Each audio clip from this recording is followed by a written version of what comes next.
Sa aking mga viewers at subscriber, welcome to my YouTube channel, Hermotech. Sa ngayon mayroon tayong isang 40 inches na Prestige. Galing ito kay Rax ng Antipolo. At bago tayo mag-umpisa, i-shout out muna natin sina Sir Milar, saka ganon din si Pasikaran Family, ganon din si Jing Milar, at sa lahat ng aking subscriber, maraming salamat sa inyong suporta. Ang complaint nga pala rito ay walang power itong ating TV. Pagka walang power, ang madalas na sira niyan ay sa power supply o kaya sa mainboard niya. Ngayon titingnan natin, ipa-plug ko muna kung wala ba talagang power. Ayan. Ayan na. Ayan, wala nga. Ay, ito yung kanyang pinaka indicator. Wala. Dapat may kulay-pula yan dyan eh. Ngayon ang gagawin natin ay bubuksan na. Ayan, parang matagal na ng stock to pero hindi pinasok ng ano sa loob, iipis. Siguro matagal lang sira ito kasi yung screen niya parang inaamag na eh. Hindi ko siya natanong kung bagong sira ba ito. Ngayon ang gagawin natin dito ay check natin yung 12 volts dito. Tapos may standby dito na mga 24 yata. Kasi sa backlight ito eh. Tapos yung kanyang primary kung mayroon ba siyang 220. Ayan na, ipa-plug na natin. Tingnan natin kung bakit walang power. Baka sa primary pwede natin gamitan ng, kung halimbawa dito sa primary yung sira niya, pwede natin gamitan ng 4 wires. Kaya lang pag 4 wires kasi minsan dito matagal eh. Dahil titingnan na lang natin kung anong sira ba nito. Pa-plug ko na. Ayun, kumikislap pa naman dito sa saksakan pagka plinag eh. Ibig sabihin nag-open yung fuse niya eh. Check natin yung mga voltahe kung present ba yung 12. Ayan. Kikita ba yung aking tester? Yung aking tester parang naghihingalo na. Parang wala na siyang baterya. Ayan. Magana pa naman. Ayan. Diyan siya. Ngayon i-ground natin yung isang test prod. Tingnan natin dito kung may 12 volts. Wala. Point. Pabago-bago eh. Tapos dito 0.64, 28. Dapat dito may standby to na mga 24 eh. Tapos dito automatic 12 volts to eh. Ngayon ang gagawin natin ay test natin yung mga diode dito kung may shorted ba. Ayan na. Tatanggalin muna natin sa saksakan. Ayan. Ngayon yung ating tester ay ibabaser na lang natin para maano natin kung may shorted ba.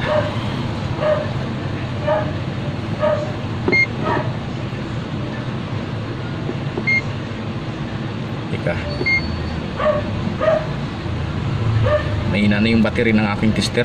Palitan natin. Ito, dito tayo sa analog. Tingnan natin kung times 1 tayo. Kung may i-body ground na muna natin. Tingnan natin kung may shorted ba yung kanyang sinusuplayan pati dito. Ayan.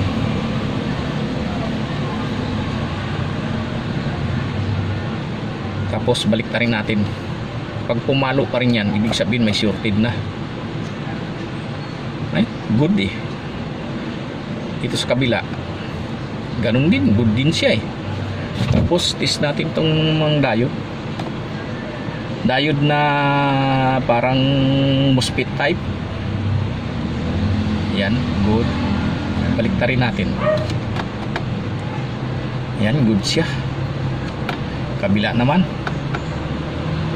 Ayan, hindi siya ano, balik na rin natin. Kailangan may reading yan eh. Ayan, okay siya. Ito namang isa. okay na. Ang suspect ko rito, ang may sira dito sa kanyang, baka itong IC o kaya yung mga resistor niya o kaya sa MOSFET, baka may leaking. Ngayon wala tayong parts na ganyan. Ang gawin natin dito ay 4 wires naman. Wala rin akong available na 4 wires ngayon. Marami akong board na ganitong klase na hindi to smart eh, ordinary lang. Pero yung LVDs nya pwede sanang palitan to ng smart eh. Pero ordinary lang ipalit natin kasi ordinary lang din naman ang nakalagay dito. Ngayon halongkatin ko muna yung aking mga board na ganitong klase. Yung kahit ibang brand, Prestige ito eh, kahit ibang brand pwede rin naman eh. Ganon din naman ang labas niyan eh. Saka pwede naman nating pagpalitin tong memory niya para maging Prestige pa rin ang labas, pero hindi na natin pakikialaman. Okay naman yan eh. Ano lang naman yan eh, sa logo lang naman nagkatalo yan. Pwede naman yan nating burahin yung logo eh. Ayan na, at maghalongkat muna ako. Ito na, may nakita ako Ace 42 inches, halos kaparehas din naman. Ayan ho, kaparehas yung kanyang yung kanyang mga input tsaka HDMI. Yan, halos kaparehas din naman eh. Yan siya, parehas lang eh. Ang brand lang nagkaiba. Pwede naman nga natin galawin tong memory, kaya lang minsan hindi ko na ginagalaw eh. Mahirap maghinang eh. Ayan na, sabihin ko na lang sa may-ari nito para palit na lang siya ng remote na Ace. Ayan na, tatanggalin natin tong board nya. Salpak natin ito. Pero hindi pa tayo sigurado kung uubra, pero basta't lumabas, halimbawa solarize, kalikutin natin yung kanyang service mode nito. O kaya kung baliktad yung picture, nandito lang naman yan sa niya eh, sa nga to, yung pinaka service mode. Ayan na, at isasalpak na natin to. Tatanggalin muna natin tong luma nya. Ayan na, tatanggalin na natin yung pinaka board nito. Papalitan natin. Dito ang may problema sa primary nya eh. Wala tayong parts na ganyan, at saka naubusan na rin ako ng 4 wires. Palitan na lang natin dahil may mga stock pa ako rito ng ng mga ganitong klase na hindi smart. Kahit ibang brand pwede rin naman dito eh. Teka, nasa na akong screwdriver. Ayun.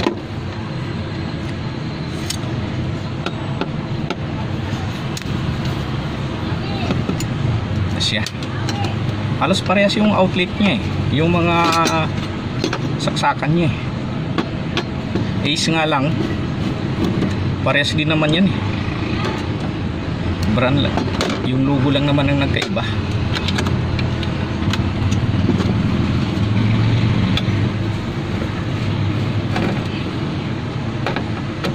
Yung LVDs niya, yun pa rin ang gagamitin natin. Mag-adjust na lang tayo kung solarize siya. Ngayon, pagka hindi natin na-adjust yung niya, mayroon pa rin akong stock dito na mga board. Ayan na siya oh. Tapos ang ating ipapalit ay ito, halos pagkaparehas din eh. Ayan oh. Ayan siya, halos kaparehas din yung mga niya eh. Mga ayan oh. Yan, parehas din naman eh. Yan. Tapos yung parts niya, ito medyo malaki pa nga yung MOSFET nito eh. Ito medyo maliit, halos pares lang. Ayan, matibay itong mga ganito eh, mga naunang board. Yan oh, saktong sakto lang siya oh. Yan. Tapos ibobolt natin.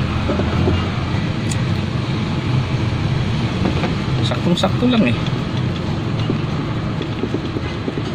Yan.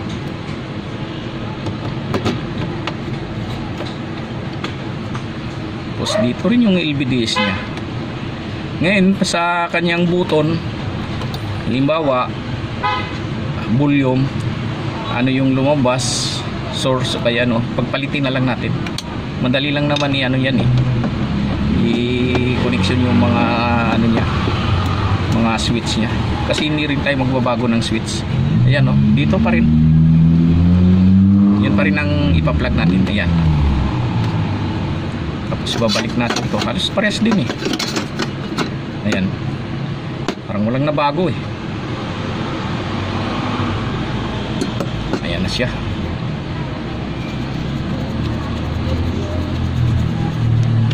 Tapos ang backlight niya ay dito rin. Ayan.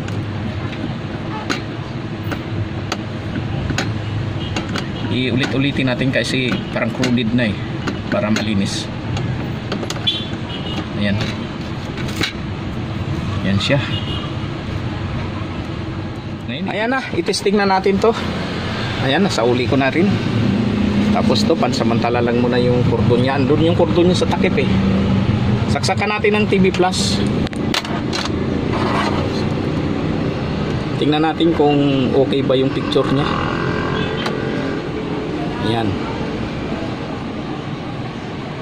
Tapos wala pa siyang sound kasi yung speaker niya nandun sa takip. Hayaan mo lang muna yan. Baliktarin na natin para itesting na. Ayan siya. Ayan na. Ngayon ipa-plug na natin. Abangan natin kung okay ba yung gawa natin. Baka mamaya palpak. Ayan. Ayan. Tingnan natin. Ayan. Ayan nga. Solarize siya. Bukod sa solarize, baliktad pa yung picture. Kasi ang pangalan ng TV nandun eh. Baliktad talaga yung TV. Pero yung ano niya, picture niya tama. Ngayon tingnan natin sa service mode kung mababago natin to. Ayan. Teka. Ito yung ating remote. Press natin yung menu. Ayan, tapos 1147. Ayun, lumabas na yung kanyang ano, settings. Ayan na siya oh. Ayan. Ngayon pupunta tayo sa general setting. Tingnan natin kung nandyan ba. Wala, logo yung nandito eh. Pwede nating burahin yung logo eh. Tapos yung ano niya, power niya ay naka-automatic, naka-on kagad. Maganda ngayon ganyan eh. Pwede naman nating i-off yan. Halimbawa, pag plinag nyo siya, mga ilang seconds lang, kahit hindi nyo pindutin yung remote o kaya yung switch nya, kusa siyang mag-on. Ngayon pag pinatay nyo naman, pwede nyo i-off sa remote. Hayaan mo na, hindi na natin gagalawin yan. Ngayon wala dyan yung hinahanap natin, yung LVDS nya para luminaw to. Press natin uli yung menu para bumalik. Ay, TV pa lang na press ko. Ayan. Punta tayo dito sa panel setting. Ayan. Ayan. Itong LVDS map nya normal, babaguhin natin. Hindi na babago ah. Hindi siya gumagalaw eh. Nako, baka magpalit tayo ng ano dito ah, ng board. Sa kabila wala, ayaw rin. Ngayon i-reset natin yung panel ID nya. Ito, tingnan natin baka nandyan yung ano nya, para magbago yung kanyang ano, solarized na picture. Naka-zero siya. Ngayon hanapin natin kung saan ang komportable sa kanya. Enter lang natin. 1, 2. Naka 2 na siya, hindi pa rin nagbabago. Ayan. Sa 3 siya. Umuki na oh. Umuki na. Tapos pinutin pa natin nga uli. Baka mas may maganda pa. Yung 4, okay siya. Kaya lang, yung ano niya rito, parang may mga ganun. Hindi masyado. Mas maganda talaga yung ano kanina. Ayan yung 5. Okay rin yung 5. Ayan, sa 5 na lang natin ilagay. Ayan, maganda na eh. Klarado na oh. Ayan. Ayan siya oh. Ayan, maganda na yung picture niya eh. Ngayon yung backlight natin eh, itong backlight para hindi persado, nasa 90 siya, i-adjust natin yan para tumagal yung backlight niya. Ayan. Hindi naman nagbabago dito eh. Para tumagal yung backlight niya, ayan, gawin lang natin 75. Ayan, malinaw naman eh. Ayan na siya. Tapos itong mirror niya, ilagay natin sa off para bumaliktad siya. Ayan. Enter lang natin, ayun. Ayun, bumaliktad na siya, nandito na siya oh. Baliktad na yung tao. Kasi pag binaliktad natin yung TV, tatama na yan kasi baliktad talaga yung ating TV. Kaya bumaliktad na yung kanyang picture. Ngayon dahil sa okay naman i-exit lang natin to. Sana exit dito. Ito. Ayan, nawala na yung kanyang program. Ayan na. Wala siyang sound kasi yung speaker niya hindi pa nakasalpak.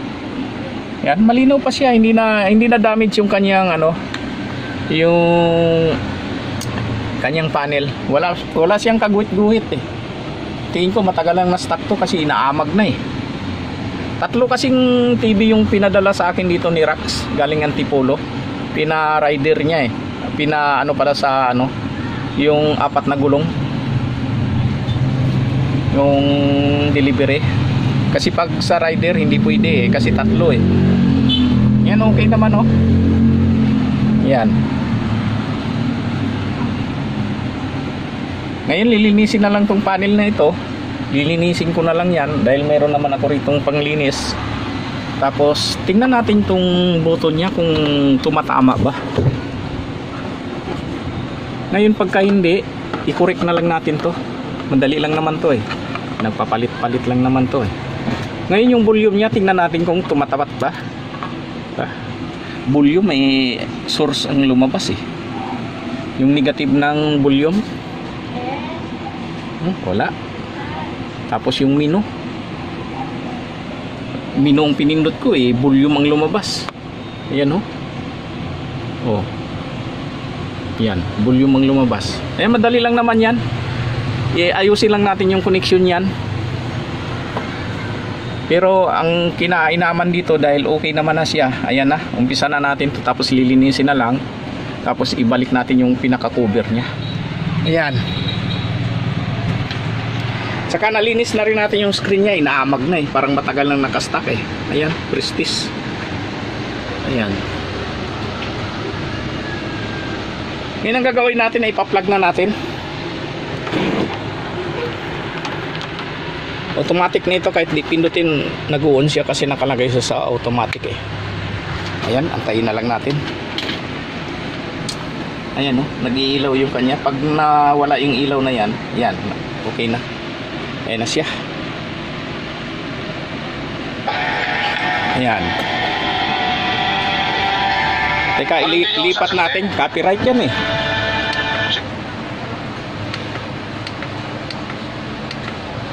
Lipat natin. Makapiright ako eh. Bumabalik yung video ko eh. Pag drama kasi copyright eh. Teka, maghanap tayo ng hindi copyright.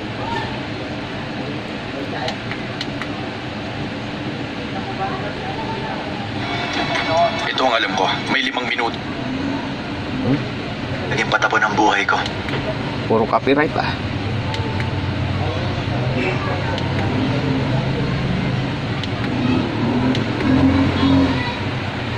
Nagbulag-bulagan ako.